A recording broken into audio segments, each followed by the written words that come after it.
Now, if you want to improve your shoulder stability while simultaneously recapturing full shoulder mobility without any compensations, this is for you. Now, an incredibly misunderstood and underutilized strategy when it comes to maximizing shoulder health, mobility, and just your success with rehab is reaching.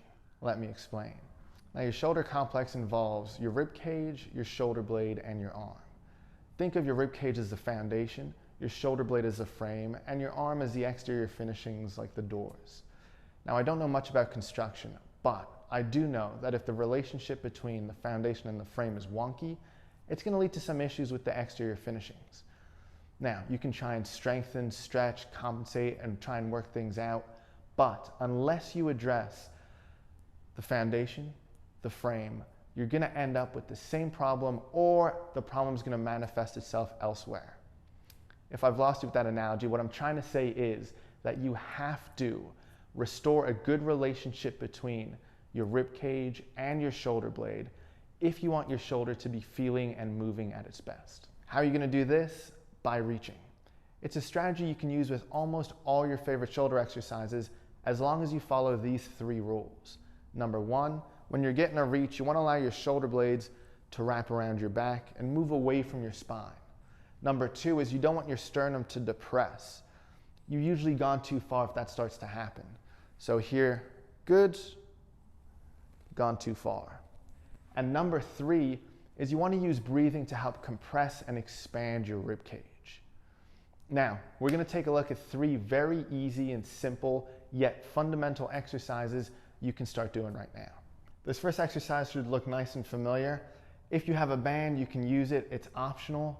Regardless, we're going to start off by making sure our wrists, elbows, and shoulders line up when we get onto the floor. If you've got a band, you're simply going to place it around your wrists. You'll feel a little added tension when you scoop those elbows in and bring those hands out. Now we're going to take this to the floor.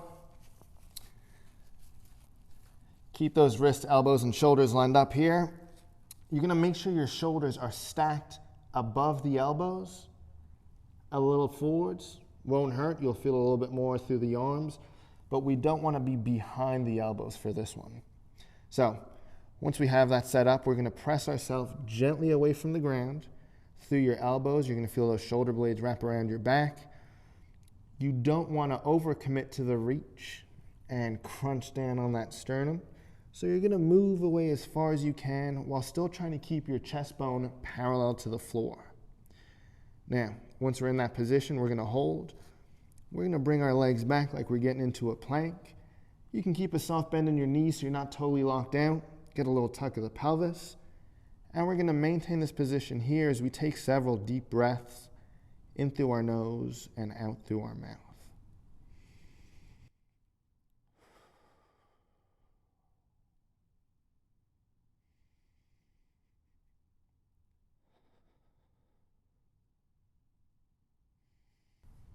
All right, guys, exercise number 2, we're going to be setting up on our side, elbow under shoulder, hips bent to 90 degrees. From there, we're just going to reach our elbow down into the ground, unshrug the shoulder, and pick our bottom chest wall up and away from the ground. Hips come up. We're bridging up and away as high as we comfortably can, keeping that shoulder over our elbow. And with this top hand here, we're going to be performing a little reach. You should be feeling that shoulder blade wrap around your back. You'll hold that position there, and we're going to take several deep breaths in through our nose.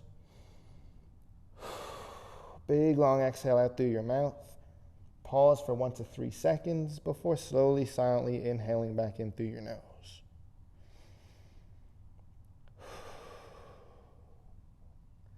You can always progress this one into a full side plank. We'll be achieving the same goal.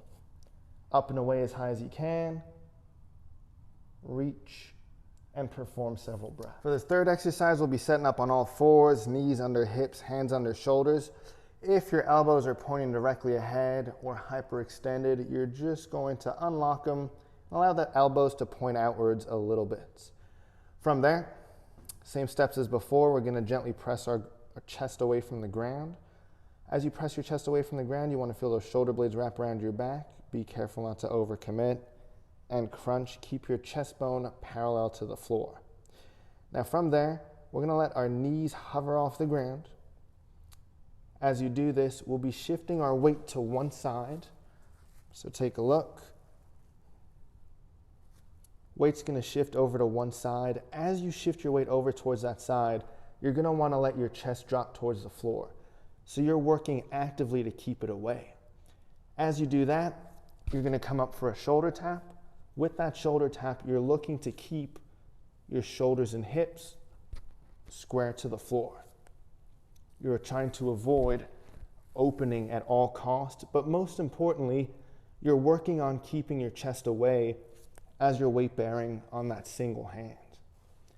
Each time you shift over to one side, you can either do it on the inhale, or if you're just trying to get used to this exercise, do it as you'd like. When you want to incorporate breathing, inhale as you come up for the tap, exhale as you come back down.